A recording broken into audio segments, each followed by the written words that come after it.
now it's time we all do a sigh of relief. Katuteke musala. Amina. Buli muntu gyali asabire Kabaka aterere. Era nze siba mbagamba nti nkowoola emyoyo gya Buganda omwenda. Nkowoola omwoyo gwo ogusinga emyoyo giri ku nsi. Tonda ogutule butonda.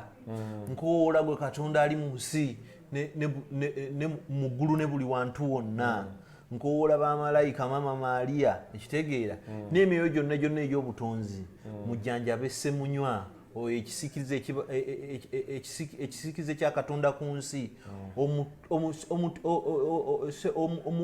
Ssebugulu bwa nnyoma obukazi omuwanda ekitegeera mu lukoma nantawetwa Ssebuufu bwange obutawunyibwamu mbwa ekitegeera Ssaabasajja Kabaka wange wangaala Katonda akunkuumire okufuga Obuganda n'abagerekera Obuganda. Ssaabasajja Kabaka wangaale. Bake for Me Limited, company yanjawulo nnyo mukola cakes eziwoomu okuzaama mu birungo ebisufu n'ebika eby'enjawulo nga chocolate, red velvet, vanilla n'ebirala. Olina mukolo ki? Birthday, anniversary, kwanjula, mbaga oba just oyagala kwerira ku keeke empoomu? Jangu ku Bake for Me Limited. Tulina amatabi ag'enjawulo e Kololo ku luguudo Wampewo, e Naalya opposite Quality Village Mall, e Naakulabye ku Kisekalen, e Kajansi okumpi n'omuzikiti gwerweza, e Bunga tuli ku Soya. Tulina n'essomero mu ttendekero abaagala okuyiga okufumba cake. Essimu 0705019887 oba 0772509887 ne ku mitimbagano gye tuli. Bake for Me Limited, cakes and more. Katubanjulire Fresh Chat bakofulu mukola ebyokunywa ebya buli kika omuli juice n'ebika bya juice byonna bye wali owuliddeko kyayo wa buli kika ku mikolo basana fruits ez'omulembe ate nga nnyonjo bakola juice alimu simoko bakola ekifaananyi ky'omugole mu bibala ekitabangawo abalala kye batasobola bakola ku buli kika kya mukolo omuli introduction okwanjula embaga baby shower birthday okukyala okubatiza bakola ne delivery bw'oba weetaaze bakola ice cream owa buli kika strawberry vanilla, banana. Bafune ku Instagram ku Fresh Chat at 4 ku Facebook Fresh Chat. Ku simu 0770 oba 0782 and Fresh Chat, fresh at its best.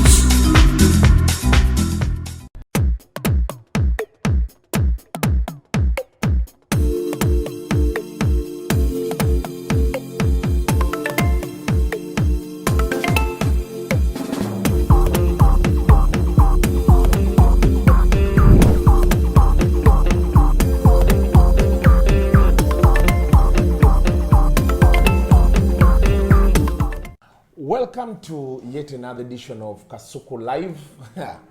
Singo manye mbeera gye tulimu wano. Singo omuntu tateesa naye. So, nsanyusa okulaba mugole. Guno mwezi gwa 2 gwa 3. Tugenda simu gwa 2. Mugenda mu gwa 2. Kitambula. Temunnatandika we mwekubira anti bagamba bufumbo waliwo ate ng'omi wezivugira.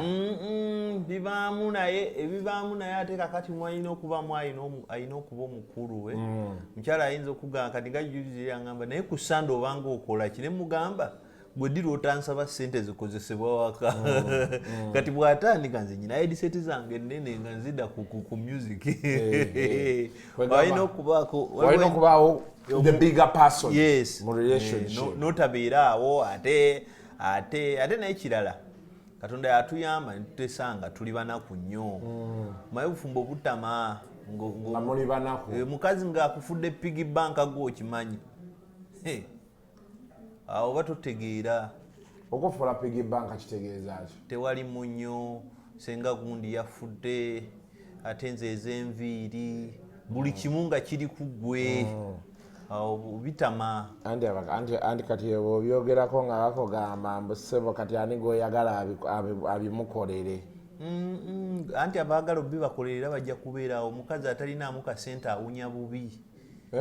Omukazi atalinaamu kasente ogenda n'omulaba awo ng'otandika n'okufaanana omukazi ateekolerera atandika okusobera atandika okufaanana ebibi otandika omudduka ate era n'ebizibu bye tebiggwa gula abakazi abateekolerera ogenda olaba ekireega akizeemu nawe n'appetite neekufa buli kimu oba kiki ennyo ebiviiri ne bijja mu guloosi alinda gwe tonnafuna tisigaa nti afawase gye tulina bbawa naye muno naawe oba olina okwekolakolako nga tebannakukolako naye omusajja waffe Buule atambuza emyezi guno gwakubiri gwagenda otambuza ate nga nja kubeeramu ojja guma nja kubeeramu mu bufumbo tolina gy'olaga sina gyendaga now olunaku olwaleero tugenda kwogera ku bintu bibiri tulina Kabaka ab'e Namibia bawandiise ebbaluwa nga bakakasa nti be balina Kabaka era ne bagamba nti ali very okay but of course some details they placed in there nezikanga abantu kati ate abantu ne batandika kati ate wakiba condition yoli bagiteeka ku social media biki kati fene situla nitugamba Katikkiro yakeera ku makya n'atugamba nti bannaaye Kabaka yagenda ku check up omulimu ogusinga obuzibu mu Uganda gwe essaawa ya leero si gwe gwa minisita wa finance kubanga Museveni asobola okukubirako abachina ne bamuwola minisita n'akola ki nakakkanamu ku pressure naye omulimu ogusinga okuba ogw'ettabu gwe gw'Abaganda gwe gw'okubeera Katikkiro wa Buganda kizibu nnyo okufuga abantu abayivu abeetegeerera n'abayivuko ekitono kubanga Buganda erimu abantu ba mirundi esatu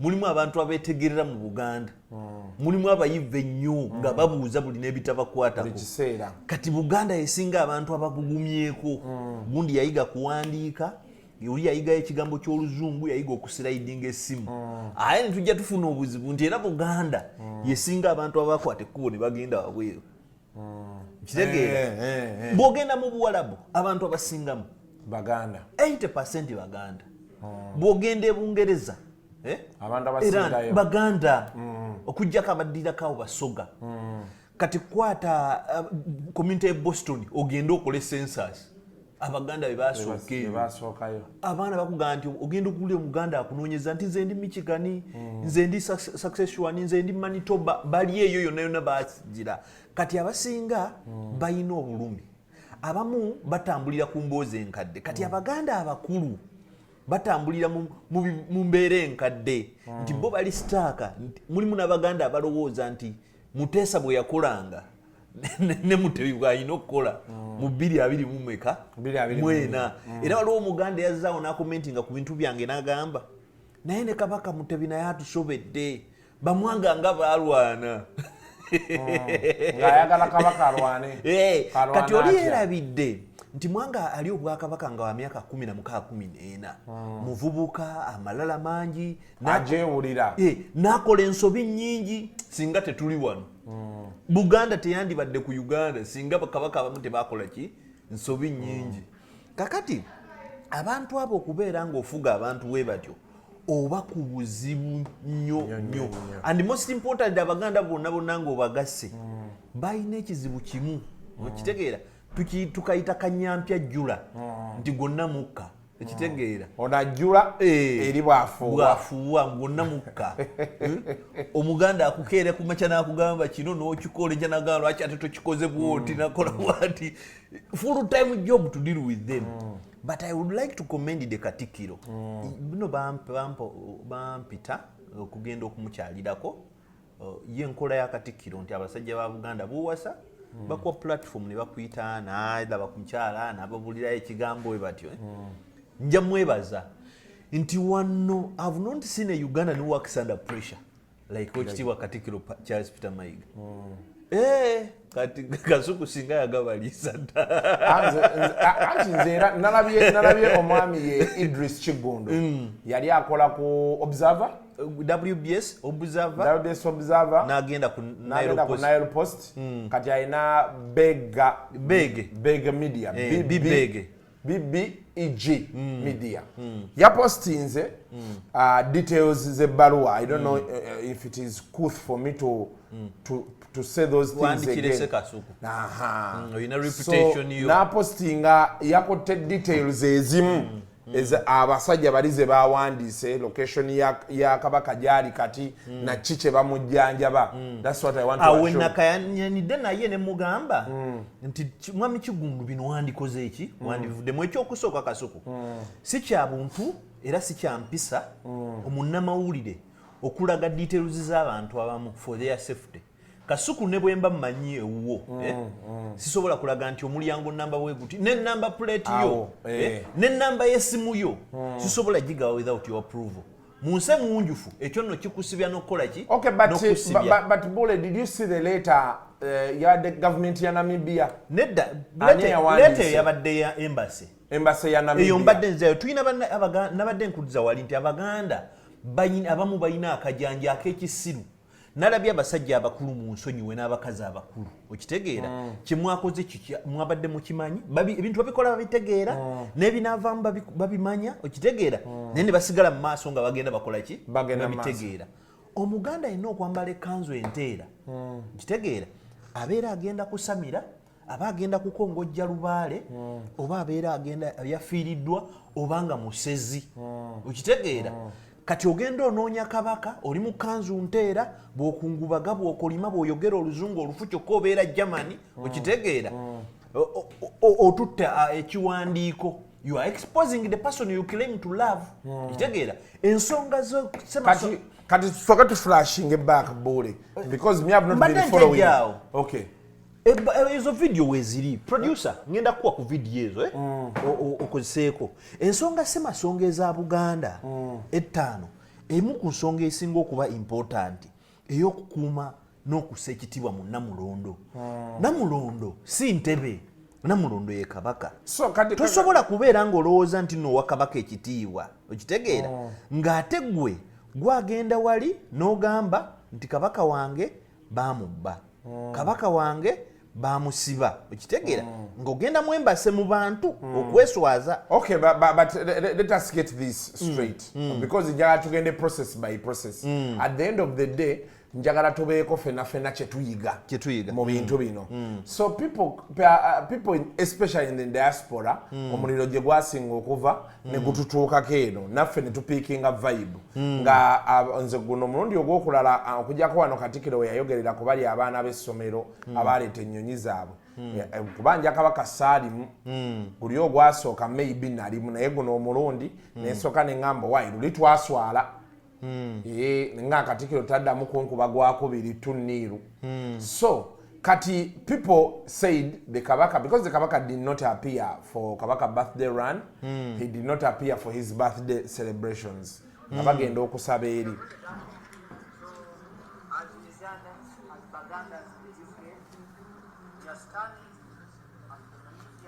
Okay, kano ogenda kampereza linki omwana oyo akajjeyo agenda kuba akatuteerawo wano then tulyoke tweyongereyo.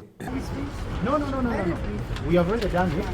So as Ugandans, as Bagandas in the UK, we are standing at the Namibian High Commission in London, handing over this document to the representative of the Namibian government, demanding the release of Kabaka and Ronald Mwenda Mutebi.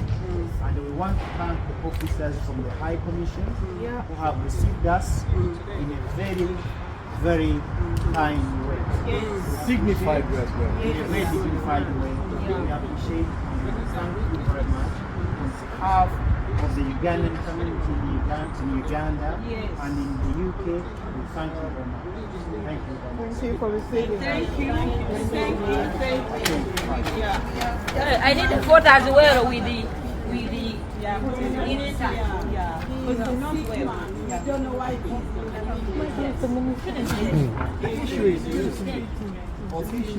Sorry, we need to. Now, so kati when people demanded for the Kabaka, Last time they demanded for him, the Katikiro said nothing until he appeared in public and people felt he didn't look so good. So the Katikiro came out to say the king has allergies and all those things. Of course, something they didn't accept. Now, he has been making appearances here and there. Then on his birthday, he didn't surface. Impromptu. Yes. So then on his birthday, then he was there a day before. Yes. Now, Kati, abantu batandika omusaba. Netulaba ekifaananyi ng'abantu batugamba nti ali Namibia. Authorized by him. Kubanga ekifaananyi kyalimu muganda we kennyini. Oyo muganda we? Muganda we ddala omwana wa Muteesa. Okay. So then these people went ahead and asked for, they wrote a letter. Is that so? Kati awenjagala. Kati eno video gye tubadde tulaba. Bano bagenda ku embassy ya Namibia.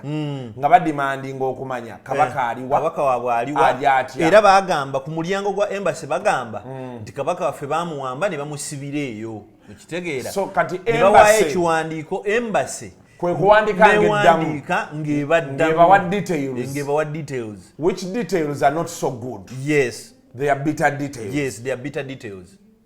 And people are not happy. Yes. Now people are saying, if you, why did they publish the details of his health?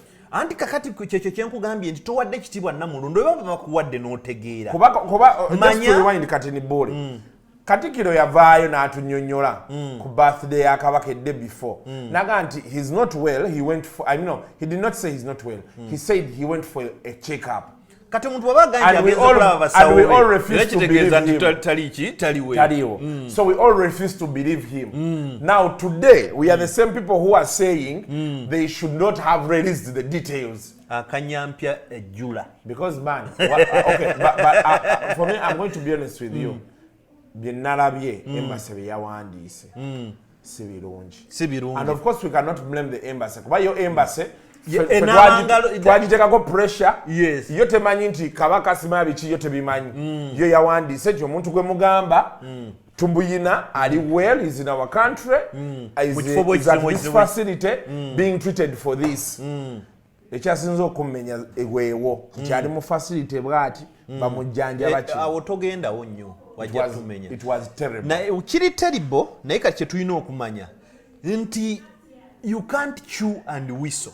Kitegeera tosobola kugaaya nga bw'okuwaluwa. Ebintu ebisinga tubisaba abantu ababikola babigenderedde. Bw'omanya ebintu tumanye ebintu kasuku. Naye buli kimu tukola ki? Tukyogera olw'obulungi bwaffe. Tuyina wakati mu Baganda benkusomedde tuyinamu abantu ab'ebikulu ebyenjawulo. Abamu Baganda abamu si Baganda. Waliwo abantu abataagala Bwakabaka bwa Buganda deliberately. Ekitegeera olw'ebintu bye bamanyi nga bo. Abamu bali mu lulyo lulangira kino nkikubuulira. Abamu bali mu bantu nga ffe abalala bannabyabufuzi abakola ki abeeyagaliza ebyabwe. Kyova olaba si kyansobi nti omuntu avaayo n'ajungulula Obwakabaka n'abulengezza. Baba tebatamidde bategeera ekitegeera ate ekyo tekitandise bwajjo era nze nzijukira nze abantu abakulu bwe boogera mpuliriza nnyo. Oweekitiibwa his lordship Owinyiddolo we yajje mu Bwakabaka okwetonda ku bigambo byayogera nti Kabaka bamutwadde mu nnyonyi ya KLM.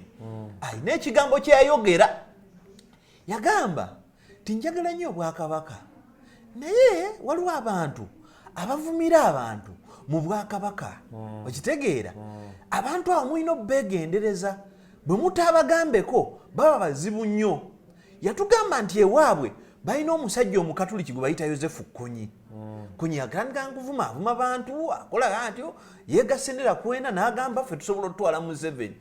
Ng'abantu abakulu bagamba omwana oyo mumugambeko muto sipiidi gy'atwala ki mbi. Yamaliriza Ssebaganda baabwe n'abatta n'abamalawo. Essaawa ya leero ebizibu abantu abo bye bafuna byava ku muntu omu Konyi. Abantu abakulu gwe baalikoze eki gwe baaligambyeko. Ogwo sigwe mulundi okusooka okulaba ekyo. Maye wenteekta example z'ewala ng'agamba akasajja geegeziwaza. Wane Cambodia waliyo omusajja Polopoto yatandika n'ebibinja nga bagenda kuvuma bakulembeze bannono. Nga bagenda ne bayiira mu mmere ne bakola ebintu paka Polopoto oyatandika ekibiina kye bayita Democratic Kampucheya. Ekitegeera Polopoto natta abantu n'akwata abakazi yamaliriza mu Sezinga ali abantu mu bantu emitima be bantu abamu be tubalina mu byobufuzi France nkuligira France wali omusajja amuyita Maximilian de Marie Robespierre okitegeera yakwata ekkubo wote wali internet ku mulembe gwa Louis ogw'e16 nga bagenda nabo kutabula bubaga baali bavumi nga bavumi sadida okitegeera era omusajja oyo n'akulembera kye bayita French Revolution bw'akulembera French Revolution abantu sibo ne bakkiriza Kabaka n'akola ki nattibwa nga bakyali ku ebyo omusajja oyo Maximilian ne gumufuukira n'akyamuukira ne gumufuukira muze ogw'okutta abantu n'agufuula muzannyo nga gwakwatako basakalabba kye bayitanga glotine ne batta abantu okitegeera naye ekirungi nti history yetakweka era asigala atubula Maximilian naye baamala bakoze eki bamusse mu nsita y'emu ng'era tebamuwozeseza nga bw'atawozesa bantu banne okitegeera essaawa ya leero nga bwe nakibagamba nga ndi Kasuku live omulundi ogwasembayo wali abafalansa bangi abeegomba nti singa twasigaza obwakabaka kubanga obasajja baali bakkiriza okukyusa enkola yaabwe singa tetuli bwe tuti essaawa ya leero France zensi ezimu kuzirina ebizibu ebingi yes it is a developed economy with very many problems ebitalimalibwawo okitegeera okukyusa nga waliwo radicalzeewo ate nga n'abantu tebajja kukkiriza radical kukola ki kubeerawo abaganda twekoledde disservice okitegeera ebintu bino byetukoze bigenda kutukosa ebbanga ddene ng'abaganda waliwo abantu abakifunamu nga bakikola mulimu n'abatakikola nga bagamba weewo gwolowooza mwami Museveni yakugamba nti mwenga abaganda olowooza bino byetukola ye bimulya bimunyumira agamba beekube fe tugenda mu kalulu be bamanyi tugenda kutuuka mu kalulu nga bamutulonda Bobby ate abalala nga tugamba nti Bobby yagamba ku gundi nga tuli bwe tutyo nkitegeera bino ebintu bye tuli mu kukola abantu abamu babiyitako dda bwe muba abasajja bamuzibe babiri nga muli mu kibira oba muli kibinja ky'abamuzibe oyo alamuko ku kifuufufu bw'agamba nti bannange tugende tuyite wano mugoberera okitegeera kati ate omukummwe bw'apama oli n'alinnya mu bbi olina kuguuma togamba nti biwunya weesangule tugende tumala okuyita mu kibira mugaye naye kisajja gwe oli kisiru lwaki ogenza opamaapama buli wantu okitegeera naye kaakati fe tuli baana bandeemu tuli bazzukulu ba Nambi twekuba oyinaga tujjaggamu tuli baganda bino tuyige bali bannaffe bwe bali enguzi nga batudda nga baddayo nga batuula ku faamu mu nte zaabwe gaagana naye gundi wakoze ekibi okola ki otuswaza katukugobe naye tugenda kuyiya okitegeera b'ensonga zaabwe baziterereza eri kubanga bali mu ki mu sisitimu yaffe ffe bw'otavuma Kasuku togwa na mirembe juzi nawulira n'omusajja omukulu ng'ali ku live agamba Buule mbadde muwe ekitiibwa nkimugjeemu please nkibanki Kasuku yambuuza naye ekitiibwa obadde okibankingawa ate nno agenda obyogera nga Joan afumba nendaba ku butungulu bwe bafumba nga temulimu kitiibwa kye babadde bakola ki n'ekirala kamajjukize gundi tolina kitiibwa ate gwe ekitiibwa okimpa otya Okay, but as we seek to wind up that point, the next example, there's somewhere I was reading about famous quotes.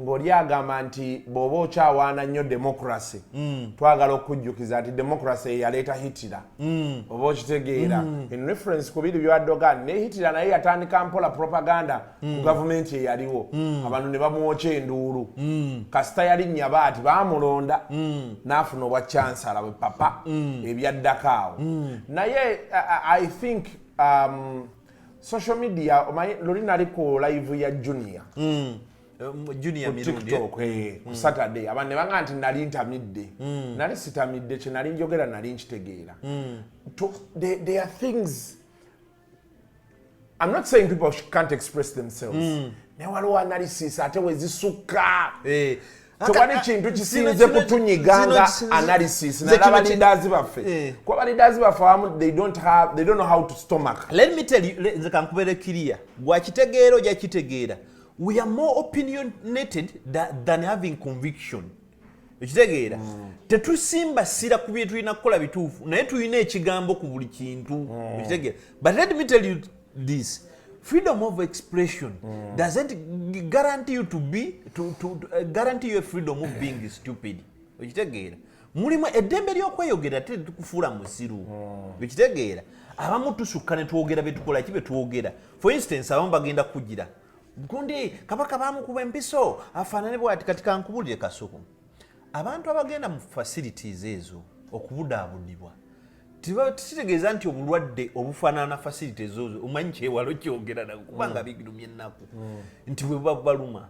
N'omuntu alongooseddwa agenda okubudaabudibwa, n'omuntu awulidde ng'alwadde nnyo ebbanga, n'omuntu akooye, naffe tufuna burn out. Kitegeera, kyova olaba bantu babagamba don't take prejudice about the issue, the conversation of mental health. N'omulangira Ebungereza yavaayo n'agamba nti I've been having mental health issues. Ekitegeera, naye Abangereza tebagenda kuvaayo nti oyo katwewungu. Ekitegeera, bigambo ebinyuma okubyogera kuba mulimu layini y'omuntu gwe twagala tukole ki twogere. Si mulangira yekka, n'abazanyi b'emipiira bazze bavaayo. Actually juzi waliwo omuzanyi yali wa Tottenham Richarlison yavaayo n'ayogera naga nange kibadde kikola kiki. That thing is real. Lwakuba nno ffe tuli wano nti ffe wano mu ggwanga lyaffe ebintu bimu tubitwala mu society yaffe, ebintu bimu tubitwala for granted. Kasuku omanyi omuntu omuga nti genda okole total blood count akugamba nti nno ebyo byabalalu, I mean nti ebyo byabagagga. Okitegeera, omuntu akugamba omuntu omuganga agenda munnaye we deworming nakugamba nze nalidde ki nabadde ki. Kyova olaba n'abantu b'osanga omusajja omwami omu yafa, yali musajja w'amaanyi nnyo wano Muganda, bamuyitanga Dr. Samson Mululu Kisekka. Yajja e Kasanje eyo mu bitundu by'ewaffe eyo, bw'atuuka e Kasanje ebiseera ebyo yali mpiki bayira kati yafuuka Akiso, bantu bakuŋŋaana. Samson n'asisinkana omusajja omukwano gwe yali kansala wa kyalo gwe yalabanga etta, n'amugamba naye ng'olubuto lugeze, n'amugamba muganda wange nze ndya bulungi sina kye sirya, bwe njagala egindi kuba, bwe ndya ennyama njikuba. Samson n'amugamba naye didi wasembayo okwediwamingako ne baseka oli yakomaawo. Kati kyeyali amugamba nti oyinza okuba olya naye nga si gw'olya, oli ku biwuka obipakira emmere buli kaseera birya bigejja bwe bityo. Okitegeera, so ebintu ebimu tubirabire mu ndaba ey'enjawulo. Mu society yaffe tulina ebintu bitufunye nti essaawa ya leero omuntu agenda ku Google. Do you know that Google gives you what you want? Okitegeera, but it's upon you okugenda obikule ofaanaganye ogambe naye eno source evaawa. Ekitegeera, nze njagala nnyo Ten Hag bamugobe. Ekitegeera, ndi muwagizi wa Manchester United kubanga mpulira muli mu mutima mpulira nti would have done better. Bw'olaba omupiira wali ne decision zaakola ku kisaawe ezimu nfu, naye nyumirwa nnyo okusoma sports journalist gwe bayita Samuel Lacaster. Samuel Lacaster omungereza oyo tayagala Ten Hag. Kati obuzibu bwe nnyina nti nsoma byenjagala kusoma sebyo ebituufu. Kati ate obuzibu bwe ngenda okusoma Mark Goldbridge muwagizi wa Ten Hag nnyo. Nkitegeera nti middle ground manyi no gifuna na ngenze n'ensoma eggulire nga ndijja ku Sky Sports oba BBC Sports. Okitegeera, tikati bwobunafu ffenna tubulina nti abantu twagala nnyo ebintu ebyaki ebyotubuulira okutubuulira byetukola ki byetwagala. Ekitegeera, kati saawa eno era Katikkiro is having the last laugh. Kuba kati abantu be bakayana oli bw'apostinga ku bbaluwa eyo banagyogerako nga bwe nalabye Kigundu be yakoze kati ate abantu ne batandika oli Muganda ebintu ebimu tobiteekayo kasukusaasira ensi Katikkiro alina okubeera nga agamba nti for us that is what we were avoiding.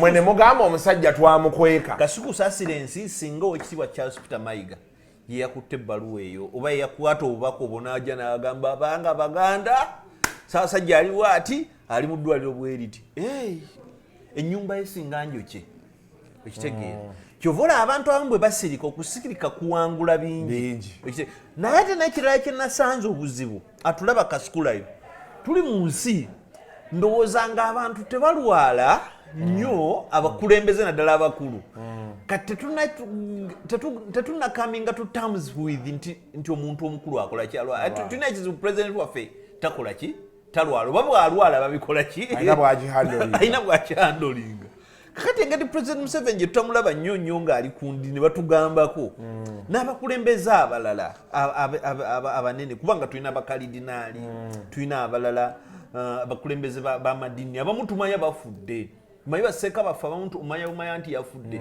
nze kyannuma nnyo nti nno abantu tebamanya nakulwala kwa sheeka waffe Nuhu Muzaata badde okugenda okumanya nti omusajja avudde mu ntwaliro akuze eki afudde okitegeera so ensonga eyo let us come to terms with it. Our king is making 70 years old next year okitegeera omuntu wa myaka 7 tomusuubira kubeera nga bwe yali ku myaka 5 oba 4 okitegeera ffe tubaddeko n'abazadde abantu abawangaliza ku bazadde nze taata wange yakula yabeerako muvubuka n'abeerako buli kimu ne kibaawo okitegeera yafa ku myaka 86 22 awo okitegeera yafa COVID-19 kakati nze alaye ku muntu n'akula n'akadde muzeeyi yavanga muoluba n'agamba okola kyawo mwena ne mukiwulira naye nga atuuse ateesa buteesa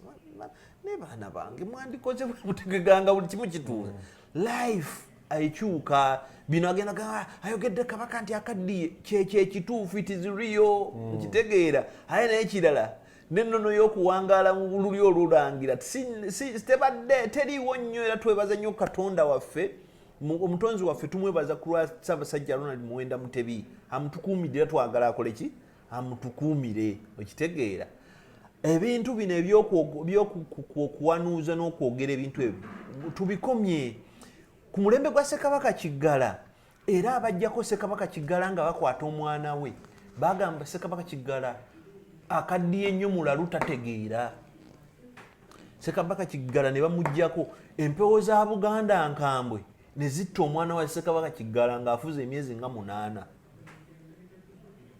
Abaganda ne bagamba tetweteekera Kiggala dda ku Namulondo gwe mulundi gwokka omuntu gwe yabeerako Kabaka mu Buganda emirundi 2 era bw'oba owandiika ennono z'obwakabaka Ssekabaka ba Buganda Ssekabaka Kiggala apyalinga emirundi emeka 2 omulabe waffe ali muffe omulabe waffe atuliraanye bwe baali bamaze okugaana Ssaabasajja okukugira Ssaabasajja okugenda e Bugerere Ssaabasajja yavaayo n'ayogera n'agamba nti Obuganda buli mu kigu wabweru w'ekigu waliyo engo okitegeera naye ffe ng'Abaganda tetwategeera ekigu kyekivundu ekintu ekiwunya ennyo imagine nga bakusibidde mu ttoyi enkadde enkyafu naye nga obweru awo bateereddewo engo ekitegeera so we have to consume the kivundu tuwone ki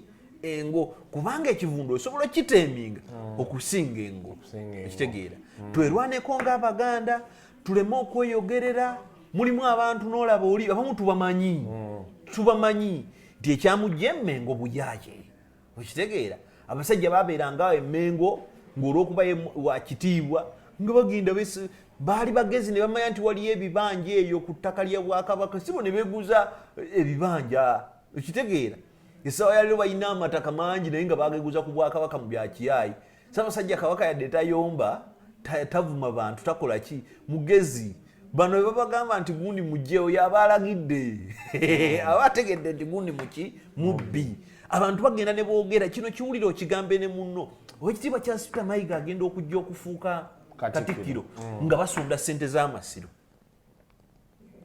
nga basonda dda batandise naye ssente z'amasiro ezo ze basonda Oweekitiibwa Katikkiro ze yasangawo Charles Peter Mayiga ze yalina okusangawo yinza okugamba nti bw'aba ku bitundu 100 yasangawo 20 and that money wasn't accounted for. naye nga tosobola kuza accountinga nga basajja bantu yagendanga mu ssaza n'agamba tujjeewo eziti okitegeera siwabangawo ssente z'oluwala ebyo ebintu si bipya bya nnono za Buganda naye nga tewali accounted for. Twafuna Ssaabasajja Kabaka n'alengerera wala n'akwasa Oweekitiibwa Katikkiro Ddamula n'amugamba nti kola ki professionalize ssente zonna ezijja mu Bwakabaka era olitakulimba.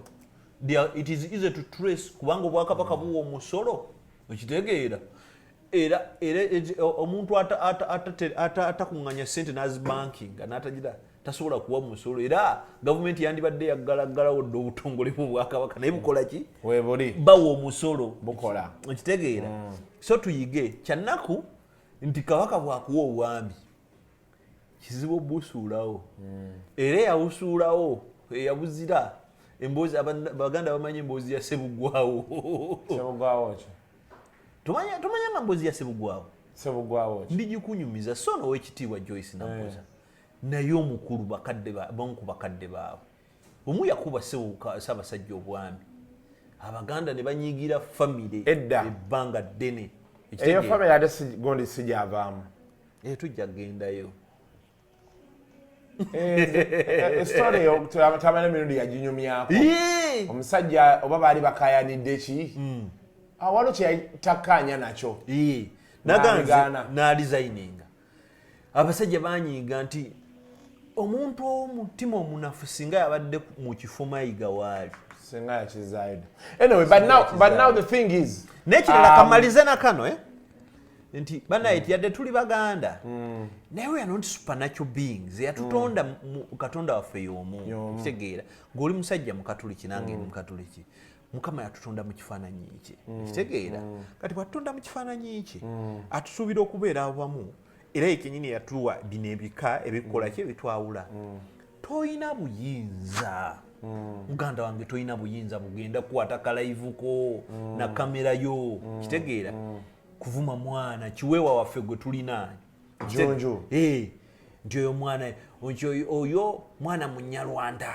tasobola kufa nnyo Kabaka please put some respect to this kingdom n'abantu mwawe ekitiibwa ogenza ovumye maama Nnaabagereka tolese Nnaabagereka yekka muzze ne ku mukyala asinga okuba important nti essaawa ya leero singa ekibira ekyoto kizikira okitegeera abantu basina okusooka okutunulibwako okumanya guidance tuleme kufuna crisis Obwakabaka bwaffe bweyongereyo batuwulidde ekyokukola ye Nnaabaloga oli muganda wa Kabaka omuvumye waliwo omulangira wa Ssajja bamuvumye abaana mmwe temulina gwe mutavuma abamu abali e Bulaaya eyo Baganda baffe temubeera idol omumbejja Katrina Sanga lya Mbogo Nachwa Sanga lya Mbogo ali eyaddukira ku bisaawo ali free she's in free will musange muganga sister what's up with our king she will tell you naye mugenda abaana mubavuma mukola ki ensi mugenda gibeera mmwekka bannange we can exist this country is so big nze nzikiza nnyo nze sikkiriziganya n'abantu n'abamu abasinga ebintu byabwe bimu naye twogera olwo omuvubuka mukwano gwange mugoberera si mukwano gwange twatusinga bamuyita Umaru Kiseka nze ngoberera Umaru Kiseka ebintu byakola olumu sikkaanya naye okitegeera naye Umaru takeeranko n'avuma bantu okitegeera oba n'akuvuma nti Buule biki bino okitegeera akutreatinga with respect kino sikkiriziganya na kino on principle awo tulina okubeera abantu basinga mweyige golowooza ogenda kuvuma Museveni afe oba ave mu bukulembeze guide yagazisa bino byetukola ne bannakenya baabikola ne bavumanga Moi ne batuuka ku mikolo ne beesooza paka bannakenya bwe baatuula ne Moi ne bamugamba nti ssebo ofuze tetulina kyakukolera yayagala kukyusa constitution yaabwe ne bamugamba ssente z'obadde ofuna tetugenda zikujjako byonna byobbye tetugenda bikujjako n'obukuumi tetugenda bukujjako teri agenda kukwata ku mwana wo n'abantu abakwetolodde tokyusa constitution teweesimbawo biveeko genda biveeko ne bakola endagaano Moi n'aleka Kenya essaawa ya leero constitution ya Kenya kyekintu ekyentiisa kyosobola okukola ki okutaagulataagula naye Ruto ayagala gikwatamu tajja gikwatamu yakava mu America okumiitinga president wa America ne bwaba yamiitinze paapa kubanga tulina wano era n'omuntu waffe wano omuzungu waffe yamiitinga paapa aye ne bamusabula sanctions. So, but I think now, because you see the biggest challenge as Ugandans, fengaba na Uganda, mainjagala nyo nenko isaffe, nesitajamu, waffe natuchibamu. Ate nakira tugamba mbunze nti fenna I'm part of the crisis. Fenna tuli kitundu ku kizibu. Problem je tuyina nti tukozesa nnyo emotion. Ate abantu bagenze batandika okulaba abamu naddala abategeevu. Oli atandika mpola Buule bavayo naga nti oyo ali wati oyo kino ki ogenda olaba oli ye akivunudde nga bw'ayagala. Twalinako wano lumu embozi ya diversion ne baleeta embozi ya oyo mbega bamukozesa kati byonna ne bigenda nga biggwayo. Oyo yalya. Oyo yalya. Kati omala kutuula eventually n'olowooza of course mu period mulimu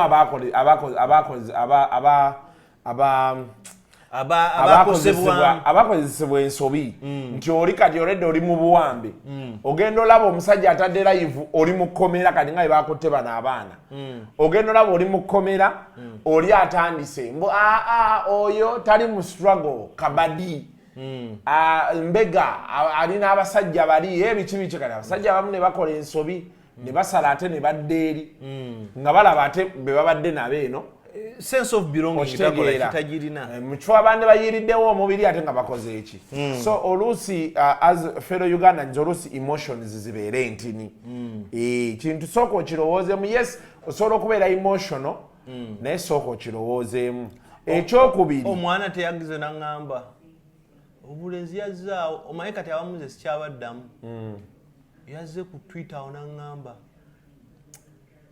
twala erigwa abasajja b'emmengo bakolera embaga abasajja b'emmengo bakolera embaga naye ku mbaga yo waliyo ow'emmenge yaliyo baire nali nsuubira nti oba Katikkiro anajja yalina okujja waliwo oluusi woosuulira Katikkiro tawolo ne ŋŋamba lwakuba nti kati challenge eriwo kyenjagala otegeere kasuku kino era njagala kibeere ku record nze sikolera mugagga nze sibeerako mu kuwaana omugagga ebyo nze sibikola ekirala nze siri mukozi w'ekitiibwa Charles Peter Mayiga nze ndi munnamawulire nkitegeera era nkolera daily monitors of now ne bwengobeera njasigala ndi munnamawulire nkolera omulala nkitegeera nze kinkakatako okuuma ekitiibwa kya Namulondo ntya nze nali nnyo follower era omuwagizi w'enteekateeka za w'ekitiibwa Mulwanya Mulise Mwogerere ne batuleetera ow'ekitiibwa yali Jebbi Walusimbi yali Dani Muliika era naye kye yayogeranga nali muwulize ne batuleetera ow'ekitiibwa Jebbi Walusimbi era bwatugamba nti no bamukwatidde kusezibwa nze nyina ne rapture wano yaraba bullet nga tugenze Mengo ekitegeera kuteekawo mbeera ekitegeera kati ne ku Charles Peter Mayiga nyina okumubeererawo ne bwavaawo ne bwe baleeta Ssaabasajja ne bwakakeera enkya naŋŋamba ndi Museveni Katikkiro we gw'ogwa na Katikkiro nze ngwa na Katikkiro tekitegeeza gw'ogwa na Buganda nze ngwa na Buganda era nja kuwagira identity is so important that's me who we are ekitegeera ekereziya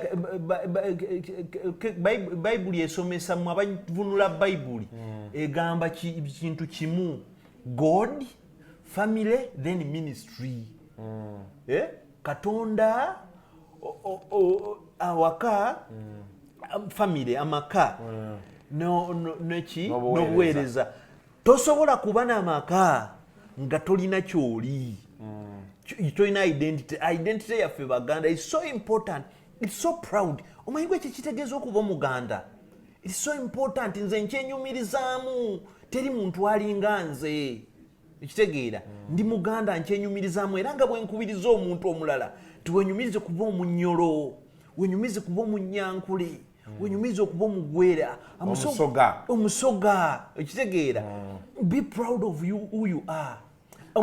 Omusajja omusikooti asiba ettaayi n'agamba I am Scottish, ekitegeera omujamani akulaga nti mujamani. Heritage is so important.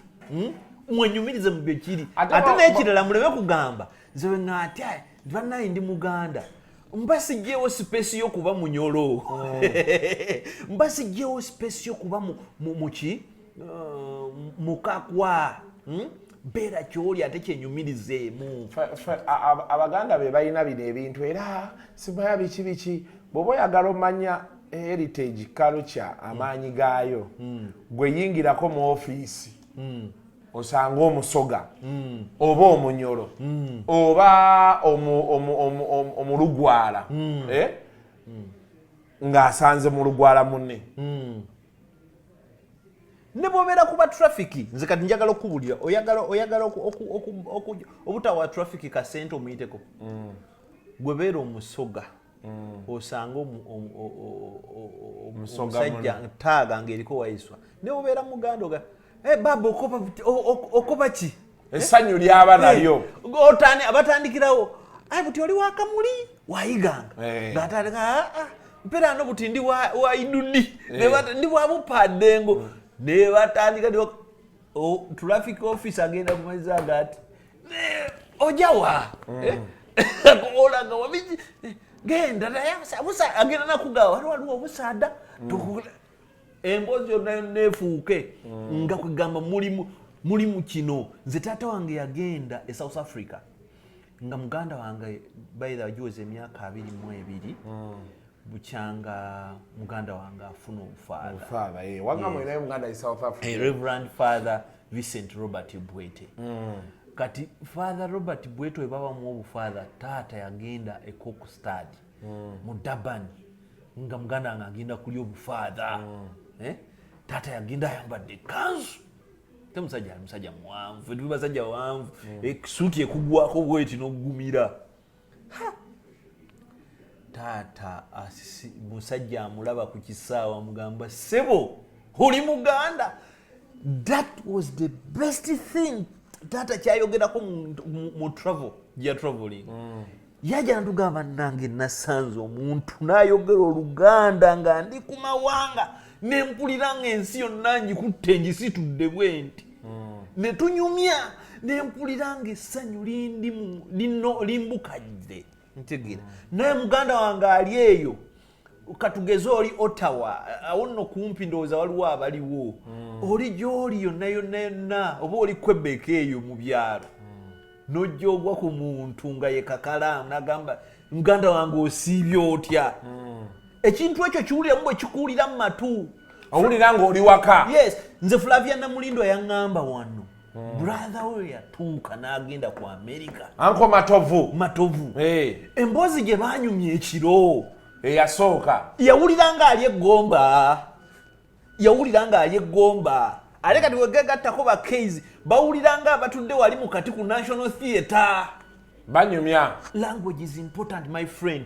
Don't joke. Heritage is important, but heritage should have custodians.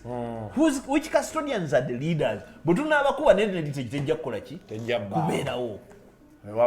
But anyway, ensonga za Kabaka kati finally abantu take. Of course there is going to be debate balimba but at least now that goes to bed. Wabeerewo ne expert abatubulira empiso kiye bamukuba nani yagireeta. Now the simple request is one. That now we allow the gentleman his privacy, respect. His respect. Abereyo aterere. Before we have all said different things about this, that, and some have backfired, some have gone just like that. but now I think now is time we all do a sigh of relief katuteeke mu ssaala buli muntu gyali asabire kabaka atereere era nze nsiba mbagamba nti nkowoola emyoyo gya Buganda omwenda nkowoola omwoyo gwo ogusinga emyoyo giri ku nsi tonda ogutule butonda nkowoola gwe Katonda ali mu nsi ne mu ggulu ne buli wantu wonna nkowoola bamalayika Mama Maria ekitegeera n'emyoyo gyonna egy'obutonzi mujjanjabe Ssemunywa oyo ekisikize kya Katonda ku nsi Sebugulu bwa nyomo obukazi omuwanda ekitegeera mu lukoma nantawetwa sebuufu bwange obutawunyibwamu mbwa ekitegeera Ssaabasajja Kabaka wange wangaala Katonda akunkuumire okufuga Obuganda nennabagerekaagerekera Obuganda Ssaabasajja Kabaka wangaale. Until next time mubeere bulungi. Mweraba.